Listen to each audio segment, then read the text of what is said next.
ថ្លាមឈោកទៀតហើយថ្លាមឈោកសងតរងថ្ងៃដែលសារពី3ថ្ងៃមុនហ្នឹងគឺខ្ញុំទៅពេទ្យពិនិត្យសុខភាពគេថាខ្ញុំហ្នឹងពេទ្យគេថាខ្ញុំហ្នឹងខ្វះឈាមឲ្យហូបថ្លាមឈោកឲ្យបានច្រើនពេលម៉ែក្មេកមួយប៉ាខ្មែរគាត់ទិញថ្លាមឈោកមកជឿថាហូបសងតរងថ្ងៃអត់ទៅពេលឥឡូវហ្នឹងគ្រាន់ថាគ្រាន់តែធំក្លន់ហ្នឹងក៏ចាញ់ក្លន់ដែរឥឡូវយូរគាត់ថាឲ្យតែឃើញមានថ្លាមឈើគឺគាត់ដឹងតែទិញមកហើយទិញមកហ្នឹងគឺពួកគាត់អត់ហូបទេគាត់ហូបតែ1ម៉ាត់2ម៉ាត់ហ្នឹងគឺគាត់ឯងហូបតែសារតែពួកគាត់លើឈាមពេទ្យគេឲ្យសូវហូបថ្លាមឈូកច្រើននេះចឹងហើយមានតែខ្ញុំហ្នឹងឯងលេម្ចាស់ម្នាក់ឯងអើយដល់ក៏ច្រាពេលខ្លះតោះតែដាក់ដូចថាឆាដាក់ខ្ញីឲ្យច្រើនដូចថារៀងកាត់ក្លិនកាត់ក្លិនថ្លើមឈូកហ្នឹងដូចថានៅសល់តែប្រហែលជា70-60% ហ្នឹងបានហូបកើតអញ្ចឹងបើមិនអញ្ចឹងតែគឺហូបអត់កើតហ្មងដូចថាហូបប្រងឯងពេកទៅវាសាំវាទលាន់វាក្លិនពេលតំបានហូបមួយថ្ងៃឬមួយក៏2ថ្ងៃហ្នឹងដូចថាមានក្លិនឈ្ងុយដល់ចង់ហូបគូឆ្ងាញ់តែពេលហើយហូបបានតែ2-3ថ្ងៃឡើងចង់មិនដែរធំក្លិនបែរជាក្លិនមិនវិញដល់ពេលឥឡូវគឺភាគច្រើនគឺខ្ញុំអ្នកធ្វើខ្ញុំសុំចូលធ្វើម្ហូបហើយដោយសារតែខ្ញុំធ្វើម្ហូបដូចខ្ញុំតម្រូវចិត្តដូចថាតម្រូវ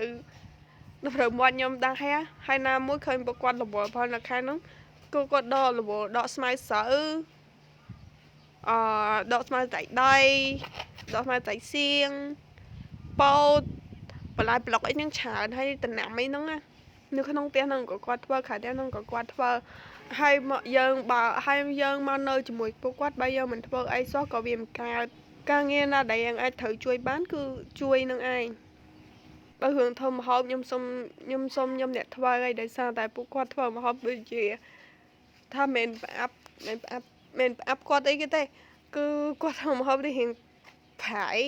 ហើយគាត់ធ្វើម្ហូបអត់ដាក់ស្ករដាក់អីចឹងបើខ្ញុំភាគច្រើនខ្ញុំធ្វើម្ហូបអញ្ចឹង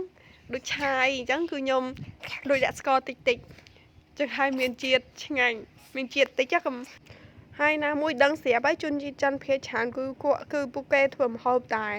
ដូចថាដាក់តែខ្លាញ់ឆាត្រឡប់អញ្ចឹងតាមអំបិលគ្របហើយមកពុះបងតាប៊ីចេងហាក់ឆ្អិនហើយគឺអាចហូបបានហើយតែប៉ុណ្្នឹងតែការខ្ញុំម្ហូបចិនគឺស្រួលធ្វើទេហើយដូចជាដាក់ស្ងោរធ្វើជាទឹកស៊ុបហត់អីហ្នឹងណាដាក់តែអំបិលហើយនឹងប៊ីចេងទេគឺហើយតែប៉ុណ្្នឹងទេហើយពេលខ្លះសុំបីតែខសាច់ជ្រូកបែបចិនហ្នឹងណាក៏ពួកគាត់អត់ដាក់ស្ករដែរជឿថាភាគតិចបំផុតដែលគាត់ដាក់ស្ករដល់ពេលខ្ញុំហូបទៅខ្ញុំមិនជាប់ជាខទេបែរដូចជាពេលខ្លះដូចជាដូចលក្ខណៈថាស្ងោរសាច់ជ្រូកមួយអំបិលអ្នកបានទៅប្រៃចឹងណាក៏ប៉ុន្តែបើប្តីខ្ញុំគាត់នៅផ្ទះគាត់មកពីធ្វើការអញ្ចឹងដូចថាកន្លះខែគាត់មកម្ដងអញ្ចឹងកន្លះខែគាត់មកម្ដងនឹងក្នុងមួយថ្ងៃឈប់ហ្នឹងគឺគាត់មកគឺគាត់ដឹងថាគាត់ចូលធ្វើម្ហូបបើឲ្យគាត់ធ្វើម្ហូបគាត់ឆាយគាត់ដាក់ស្ករតិចហើយបើខសាច់ជ្រូកឯអាហ្នឹងគឺគាត់ដាក់ស្ករក៏អត់ដាក់ស្ករទេមិនថាអីទេកាលពីមុនគាត់ធ្វើម្ហូបក៏ដាក់ស្ករដែរដល់ពេលខ្ញុំដាក់ស្ករខ្ញុំធ្វើម្ហូបដាក់ស្ករទៅគាត់ថាមានជាតិឆ្ងាញ់ប្លែកមាត់ដល់ពេលឥឡូវគាត់ចាប់ផ្ដើមដាក់ដែរហើយតែរឿងទម្លាប់មួយដែលអត់ចោលគឺឆាវិញគឺដឹងតែឆារាល់ថ្ងៃហ្មងអត់ដែរចាំមួយថ្ងៃទេថ្ងៃខ្លះមុខម្ហូបឆាទាំង3មុខអត់មានទឹកសឡអត់មានអីទេដល់ពេលខ្ញុំសួរគាត់ថាឆារាល់ថ្ងៃអញ្ចឹងតលវ៉ាន់អត់ទីថាអត់មានទឹកសឡហត់អញ្ចឹងណា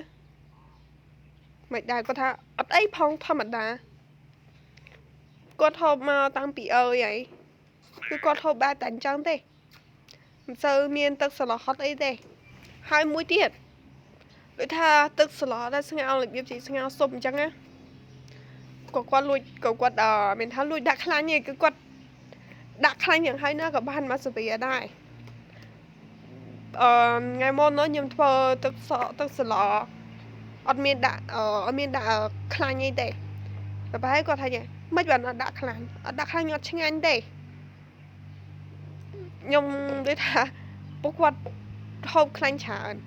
và phê giống nhưng sơ này hộp khăn nhé nhưng hình tôi thật hộp khăn chán đây hình tuần loạn hai quạt có vô từ đã hai quạt có vô từ vô khăn mà sự việc vô